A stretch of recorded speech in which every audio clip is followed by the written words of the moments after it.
Gossip, dribble, and you. It concerns me that we're becoming a world of gossipers. I don't mean conventional gossipers practicing verbal voyeurism of other people's lives. I'm referring to the ease with which we repeat the latest media-driven tripe that is dribbled out as explaining illnesses, politics, climates, and the goings-on at Buckingham Palace. One only has to trace the evolution of any one of these conversations, read guesswork, to realize how it's all a game, an infotainment. A year ago, we were told herd immunity was a really good approach. Let everyone get sick and we'll all have the necessary immune defense within our bodies. Tell that to India today. A year ago, everyone agreed that once the vaccine would be discovered, it would be equitably shared throughout the world. All the world-producing laboratories would share it with every country, and no country could claim exclusive rights. A unified world, a collective effort.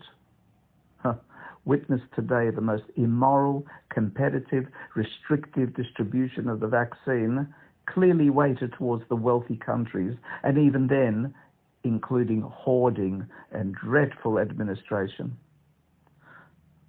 2 months ago, Europe decided that Astra-Zaneca could cause blood clots. Now it doesn't, or does it? Further, no one knows how long the vaccine protects you.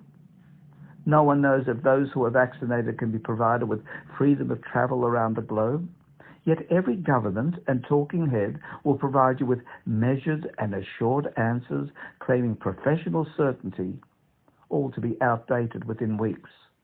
And we could raise the same question about stupid predictions about climate change from climate change soothsayers, who predicted that by now a good deal of the world would be inundated by floods, especially the coastline, plains and cities of the world. Or the official announcement that Prince Phillip was being put into hospital just as a precautionary measure.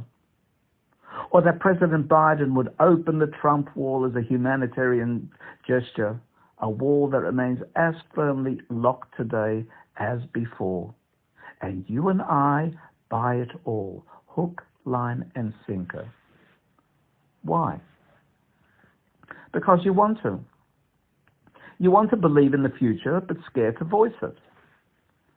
Much safer to voice doubts and pessimism and let that enter into your thinking so that others see you as a clear, thinking, realistic individual, which most of us are certainly not.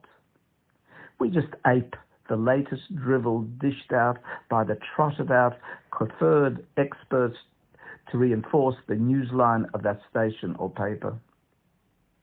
We live in a world of personal opinion, not fact. The media is full of news framers who paint isolated facts onto a doctored canvas. And let us not even touch the subject of social media, where everyone is the expert on everything and anything, and where if you don't agree, will be simply cancelled out. So from where do we know that? Where do we know anything? Give you some advice. Forget news sources. They're pandering to a partisan market segment which wants to hear what it wants to hear. Forget journalists who sensationalize life. They call it breaking news to climb their own professional ladder. Forget today's newsreaders who only read what the teleprompter prompts, content that's written and produced by a marketing team. And if the theory doesn't fit the facts, then so much the worse for the facts. Was that Hegel or was it Einstein? And choose 2 or 3 journalists, columnists, news identities who you feel are trustworthy because they seem impartial, insightful, well acquainted with the world's goings-on, and possess the important character trait of honesty. Finally, have faith in your own judgment on matters that truly concern you. Google around, consult the experts you trust, and have confidence in and making up your own mind. Gossipers repeat dribble. Media provides lots of dribble. be discriminating, and share what you know, not what you heard.